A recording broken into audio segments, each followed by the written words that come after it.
Abala pa kami sa Facebook Live eh. Paano kasi?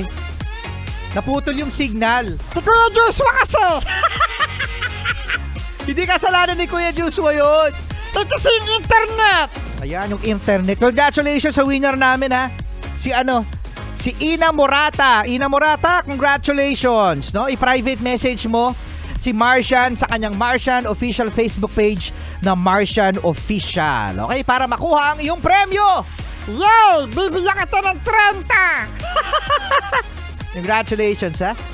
Kay Ina Morata. Ayan. I-replay nyo na lang bes ang ating Facebook Live.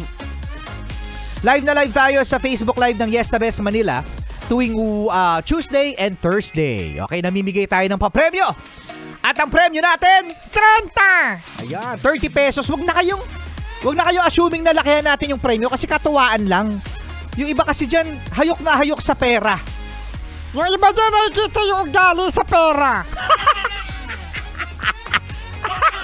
Katawaan lang naman eh. Kayo talaga oh. Hoy, shoutout pala no sa mga best natin na merong handa na spaghetti o kaya naman ay merong handa na pansit palabok o kaya pansit malabon.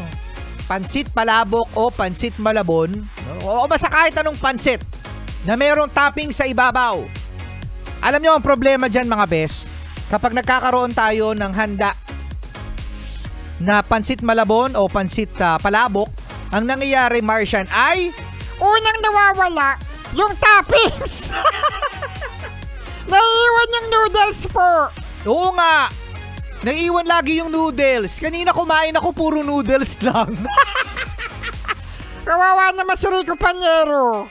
Kinuha kasi lahat Kuya Joshua yung toppings. Kinuha lahat Kuya Joshua yung puset. Yung pusit sa pansit malabon. Oo. Pero ano ba pinagkaiba ng pansit malabon sa pansit palabok? Di spelling bobo. Hindi. May pinagkaiba ang pansit malabon at saka pansit palabok.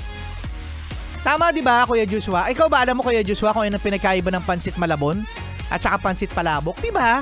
O peraha lang siya pero magkaiba ang pangalan lang. Oh, tama nga naman si Martian, di ba? O, di ba? Sabi ko sa'yo. Spelling lang eh. Pero kung may makapag-correct sa amin, sige lang ha, mga best. Kung ano pinagkaiba ng pansit malabon at saka pansit palabok. Oh, yeah. Oh, sa best. Ito na ating next song, ang Suntok sa Buwan. Kasama nyo pa rin ang inyong DJ RP, DJ Rico Panyero. Beep, beep, beep, beep, beep. At sa top chart, ang favorite ng Ellen, yung cute. Martian! Okay, Martian, intro. Ito na, Rico. Sige, tirahin mo. Ito na. Di mo ba alam? Yun ba yun? Yun. Suntok sa buwan. Di mo ba alam? Suntok sa buwan.